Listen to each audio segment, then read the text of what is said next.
नमस्कार, lead India के इस वीडियो में आपका बहुत बहुत स्वागत है। दोस्तों, मैं हूं एडवोकेट सुभाष सिंह। सोचिए, आप अपनी जिंदगी भर की मेहनत की कमाई, अपनी सारी जमा पूंजी लगा करके एक जमीन खरीदते हैं या मकान खरीदते हैं या फ्लैट खरीदते हैं। आप अपने सपनों का आशियाना बनाना चाहते हैं, कागजात एकदम परफेक्ट लगते हैं, रजिस्ट्री भी हो जाती है और आप सुकून की सांसें लेते हैं। लेकिन ठीक 6 महीने बाद बैंक से एक नोटिस आता है और आपके पैरों तले जमीन खिसक जाती है। आपको पता चलता है कि जिस जमीन को आप अपनी समझ रहे हैं उस पर पहले से ही 3 अलग अलग लोन चल रहे हैं। ये कोई फिल्मी कहानी नहीं है, बल्कि हजारों भारतीयों की कड़वी हकीकत है। नोएडा के सुरेश जी के साथ बिल्कुल यही हुआ था। उनकी 50 लाख की जिंदगी भर की कमाई बस डूबने ही वाली थी, लेकिन एक दस्तावेज था, एक डॉक्यूमेंट था, सिर्फ एक रिपोर्ट जिसने उन्हें इस बुरे सपने से बचाया। आज मैं आपको दिखाऊंगा कि कैसे एक मामूली सी प्रॉपर्टी सर्च रिपोर्ट ने इस पूरे फ्रॉड का भंडाफोड़ किया और आप कैसे पक्का कर सकते हैं कि आपकी मेहनत की कमाई के साथ ऐसा खेल कभी भी ना हो। सबसे पहले मैं आपको सुरेश जी की कहानी बताऊंगा, एक खरीदार की वो गलती जो आपको नहीं करनी। चलिए सुरेश जी की कहानी को थोड़ा और करीब से समझते हैं, क्योंकि उनकी गलतियों में ही हमारे लिए सबसे बड़ी सीख छिपी हुई है। सुरेश जी एक प्राइवेट कंपनी में काम करते थे। सालों से पैसा जोड़कर अपने रिटायरमेंट के लिए एक प्लॉट खरीदना चाहते थे। एक डीलर ने उन्हें शहर के बाहर एक शानदार लोकेशन दिखाई। कीमत भी मार्केट रेट से थोड़ी कम थी, जिससे सुरेश जी को अपनी ओर खींच लिया। डीलर ने सारे कागज दिखाए, सेल डीड की कॉपी, खतौनी, सब कुछ पहली नजर में बिल्कुल सही था। डीलर ने जरा सी जल्दी मचाते हुए कहा, सर सोने जैसी डील है, हाथ से निकल जाएगी, 2 पार्टियां और देखकर गई है। इस दबाव में आकर कुछ पैसे बचाने के लालच में सुरेश जी ने बिना कोई गहरी छानबीन किए ही सौदा फाइनल कर दिया।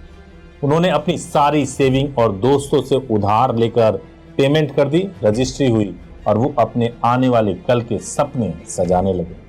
असली तूफान तो 6 महीने बाद आया, जब बैंक वाले वसूली का नोटिस लेकर उनके दरवाजे पर आ खड़े। तब जाकर पता चला कि असली मालिक ने उसी जमीन पर अलग अलग बैंकों से 3 बार लोन उठाया था। सुरेश जी को जो सेल डीड दिखाई गई थी वो असली थी, लेकिन ये बात बड़ी चालाकी से छिपाई गई थी कि प्रॉपर्टी पहले से ही बैंकों के पास गिरवी रखी है। सुरेश जी के तो होश उड़ गए। उन्हें लगा जैसे उनकी पूरी दुनिया लूट गई हो।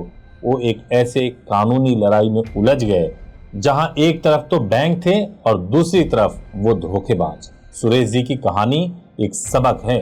प्रॉपर्टी फ्रॉड सिर्फ नकली कागजों से नहीं होता, बल्कि जरूरी जानकारी छिपाकर भी किया जाता है।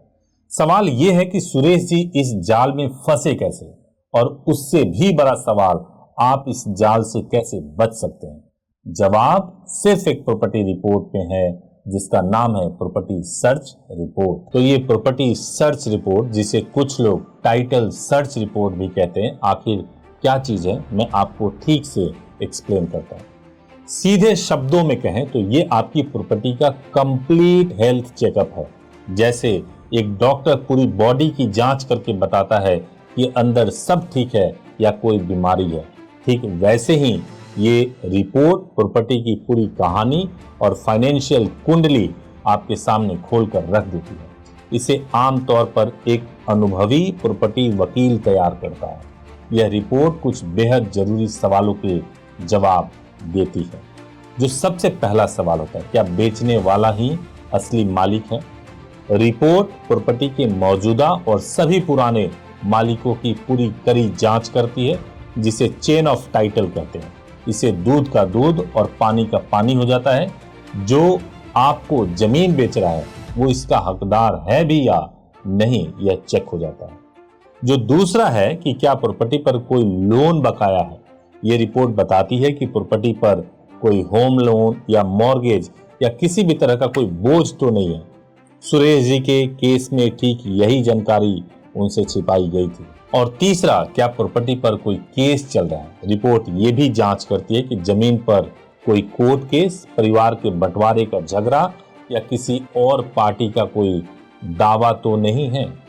और एक और आखिरी चीज, कई बार तो लोग यह कह के बेचते हैं कि उनके, अगर मान लीजिए आप फ्लैट या मकान खरीद रहे हैं और वहां पे इलेक्ट्रिसिटी मीटर लगा हुआ है, तो कई लोग यह कह के बेच देते हैं कि भाई नो ड्यूज है, कोई ड्यूज नहीं है, जबकि पता चलता है कि उस मकान पे काफ़ी ड्यूज पहले से हैं जो आपको केवल इलेक्ट्रिसिटी बिल देखने से मालूम नहीं चलेगा। कई लोग डोमेस्टिक मीटर और कमर्शियल मीटर में भी कंफ्यूज हो जाते हैं और एक बार जब प्रॉपर्टी को परचेज कर लेते हैं तब इस तरह के झंझट में, प्रॉपर्टी टैक्स के झंझट में फंस जाते हैं। तो इसलिए ज़रूरी है कि सावधानी से कदम उठाना चाहिए। कुल मिलाकर के यह जो रिपोर्ट होती है एक आईने की तरह होती है जो प्रॉपर्टी के अतीत और वर्तमान की हर सच्चाई को साफ साफ दिखा देती है ताकि आपका भविष्य सुरक्षित रहे। अब मैं आपको इस पार्ट में बताने जा रहा हूं कि फ्रॉड का पर्दाफाश, यानी ये रिपोर्ट कैसे पकड़ती है धोखाधड़ी को। अब आप जरूर सोच रहे होंगे कि ये रिपोर्ट आखिर काम कैसे करती है। चलिए इसके काम करने के तरीके को और आसानी से समझते हैं। असली मालिक कौन है, ये कैसे पता चलता है? सबसे कॉमन फ्रॉड है नकली मालिक बनकर के प्रॉपर्टी बेच देना। सर्च रिपोर्ट बनाने वाला वकील सब रजिस्ट्रार ऑफिस जाकर पिछले कम से कम 30 साल के रिकॉर्ड को खंगालता है। वो हर पुरानी सेल डीड, गिफ्ट डीड या वसीयत का मिलान करता है ताकि ये पक्का हो सके कि मालिकाना हक बिना किसी झोल के बेचने वाले तक पहुंचा है। अगर इस चेन में एक भी कड़ी टूटी या गड़बड़ मिली तो ये खतरे की घंटी है भाई साहब। प्रॉपर्टी पर कोई लोन तो नहीं, ये कैसे जाने? जैसा सुरेश जी के साथ हुआ, बेचने वाले अक्सर प्रॉपर्टी पे चल रहा लोन छिपा जाते हैं। सर्च रिपोर्ट के लिए एनकम्बरेंस सर्टिफिकेट निकाला जाता है। ये एक सरकारी दस्तावेज है जो साफ साफ बताता है कि प्रॉपर्टी किसी भी लोन से आज़ाद है, फ्री है या नहीं है। अगर प्रॉपर्टी गिरवी है तो इस सर्टिफिकेट में इसका जिक्र 100% होगा।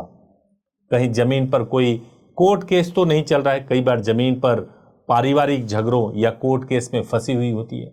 एक अच्छा वकील जिला अदालत के रिकॉर्ड्स चेक करके पता लगाता है कि आपकी जो चुनी हुई प्रॉपर्टी जिसको आप खरीदना चाहते हैं किसी केस में शामिल तो नहीं है।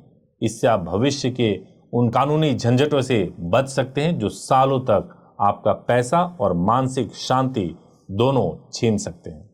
और यहीं पर मैं आपको कहूँगा कि अगर आप कंफ्यूज हैं, आप समझ नहीं पा रहे हैं कि कहाँ बात करें, तो आप लीड इंडिया के हेल्पलाइन नंबर 8800-444-555 पर सुबह 9 बजे से लेकर शाम को 8 बजे तक 7 डेज कॉल कर सकते हैं और हमारे एडवोकेट के माध्यम से आप सलाह ले सकते हैं, गाइडेंस ले सकते हैं।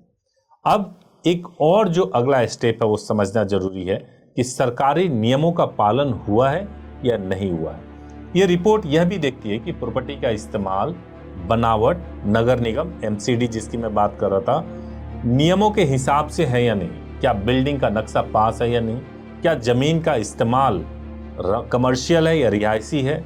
अगर इनमें कोई गड़बड़ी हुई है तो भारी जुर्माना या तोड़ फोड़ का भी एक्शन हो सकता है जो आप खरीदने के बाद होगा अगर आपने ये प्रॉपर्टी रिपोर्ट छोड़ दिया, नहीं कराए तो। अब मैं अगले पार्ट में बताने जा रहा हूं कि असल जिंदगी के कुछ और किस्से मैं आपको बताना चाहता हूं और इसको ध्यान से सुनिए, क्योंकि अगर आप इस वीडियो को केवल 10 मिनट निकाल करके पूरा देख लेंगे तो हो सकता है कि आप अपने लाखों, मैं कहूँगा करोड़ों भी बचा सकते हैं। सिर्फ सुरेश जी ही नहीं, ऐसे न जाने कितने मामले हैं जहां एक रिपोर्ट ने लोगों के लाखों करोड़ों रुपए डूबने से बचाए हैं। पहला केस स्टडी नंबर 1 बताता हूं मैं आपको। जुबैर और सारा की कहानी है। जुबैर और सारा एक प्लॉट खरीद रहे थे। डील पक्की करने से पहले उन्होंने प्रॉपर्टी सर्च रिपोर्ट बनवाई। रिपोर्ट से पता चला कि उनके प्लॉट एक छोटे से हिस्से पर पड़ोसी ने दावा कर रखा है और मामला तहसीलदार कोर्ट में चल रहा है। ये जानते ही उन्होंने बेचने वाले से कहा, पहले इस विवाद को सुलझाओ फिर सौदा करेंगे। आखिर में उन्हें एक साफ सुथरी और बिना विवाद वाली प्रॉपर्टी मिली, सिर्फ एक रिपोर्ट की वजह से। और मैं आपको दूसरा एक केस स्टडी बताने जा रहा हूं। ये गोपाल दास का मामला है। गोपाल दास जी हैं। गोपाल दास जी एक दुकान में पैसा लगाने जा रहे थे। सब कुछ बढ़िया लग रहा था, लेकिन उनकी सर्च रिपोर्ट में एक हैरान करने वाली बात निकली। पता चला कि कुछ साल पहले उसी दुकान पर एक फ्रॉड हुआ था और बेचने वाले का मालिकाना हक ही शक के घेरे में था। इस रिपोर्ट ने उन्हें एक ऐसे सौदे से बचा लिया जो उन्हें एक बड़े कानूनी और वित्तीय जाल में फंसा देता। ये किस्से साबित करते हैं कि प्रॉपर्टी खरीदना सिर्फ पैसे देने और रजिस्ट्री कराने का काम नहीं है, ये एक गहरी छानबीन का भी काम है और सर्च रिपोर्ट इसमें आपका सबसे बड़ा हथियार है। अब सवाल है कि आप ये रिपोर्ट बनवा कैसे सकते हैं। अब आता है ये सबसे बड़ा सवाल है कि इस रिपोर्ट को बनवाने के लिए क्या करना पड़ेगा। सबसे पहला काम करना पड़ेगा कि एक अच्छा प्रॉपर्टी वकील लॉयर हायर करें। सबसे पहला और सबसे सही कदम है कि एक अनुभवी रियल एस्टेट वकील को पकड़ना। उन्हें इस काम की गहरी समझ होती है और वो कागजों में छिपी उन बारीकियों को भी पकड़ लेते हैं जो आप देख नहीं सकते। इसके लिए अगर आप लीड इंडिया से संपर्क करना चाहते हैं तो आप हमारे हेल्पलाइन नंबर 8800444555 पर 7 डेज कॉल कर सकते हैं, सुबह 9 बजे से लेकर शाम को 8 बजे तक। लेकिन अगर आप कहीं और से भी जाकर के इस काम को करना चाहते हैं तो बेशक जाकर कर सकते हैं, लेकिन कुछ और बातों का भी ध्यान रखना जरूरी है। दूसरा, सरकारी दफ्तरों में जांच। वकील या आप खुद भी स्थानीय सब रजिस्ट्रार ऑफिस, तहसीलदार के पास में, नगर निगम में जाकर, बिजली विभाग में जाकर के रिकॉर्ड को चेक कर सकते हैं। यहीं पर आपकी प्रॉपर्टी की पुरानी रजिस्ट्री, नक्शे, दाखिल खारिज यानी म्यूटेशन इत्यादि के दस्तावेज मिल जाते हैं। और तीसरा है, ऑनलाइन पोर्टल्स की भी आप मदद ले सकते हैं। अच्छी बात यह है कि कई राज्यों ने अपने जमीनी रिकॉर्ड अब ऑनलाइन कर दिए हैं। आप भूलेख जैसी सरकारी वेबसाइट पर जाकर के प्रॉपर्टी की बेसिक जानकारी खुद भी चेक कर सकते हैं। लेकिन याद रखें, ये सिर्फ शुरुआती जांच के लिए ठीक है। पूरी तसल्ली के लिए वकील की रिपोर्ट ही सबसे भरोसेमंद होती है। और जो चौथा जो आपको है वो क्या मिलेगा इस रिपोर्ट में, पूरी जांच के बाद जो वकील साहब होंगे आपको एक डिटेल रिपोर्ट देंगे। इसमें प्रॉपर्टी की पूरी कुंडली होगी, मालिकों का पूरा इतिहास होगा, किसी भी लोन या बकाये की जानकारी होगी, कोर्ट केस की स्थिति और आखिर में वकील की सलाह कि ये प्रॉपर्टी खरीदना आपके लिए सेफ है या नहीं। इस रिपोर्ट को बनवाने में कुछ हजार रुपये खर्च जरूर हो सकते हैं, लेकिन ये आपके लाखों या करोड़ों के इन्वेस्टमेंट को बचाने के लिए एक बहुत छोटी सी कीमत है। अगर आपको ये जानकारी काम की लगी हो तो इस वीडियो को लाइक करें और अपने उन सभी दोस्तों और रिश्तेदारों को शेयर जरूर करें जो प्रॉपर्टी खरीदने के लिए सोच रहे हैं। क्या पता आपका एक शेयर उन्हें किसी बड़े धोखे से बचा ले। प्रॉपर्टी से जुड़े और भी जरूरी टॉपिक पर जानकारी के लिए हमारे चैनल को सब्सक्राइब करना मत भूलिए और नीचे कमेंट्स में बताइए कि क्या आपका भी प्रॉपर्टी से जुड़ा कोई सवाल या अनुभव है। हम आपके सवालों का जवाब जरूर देंगे। Thank you so much for watching this video. Thank you so much.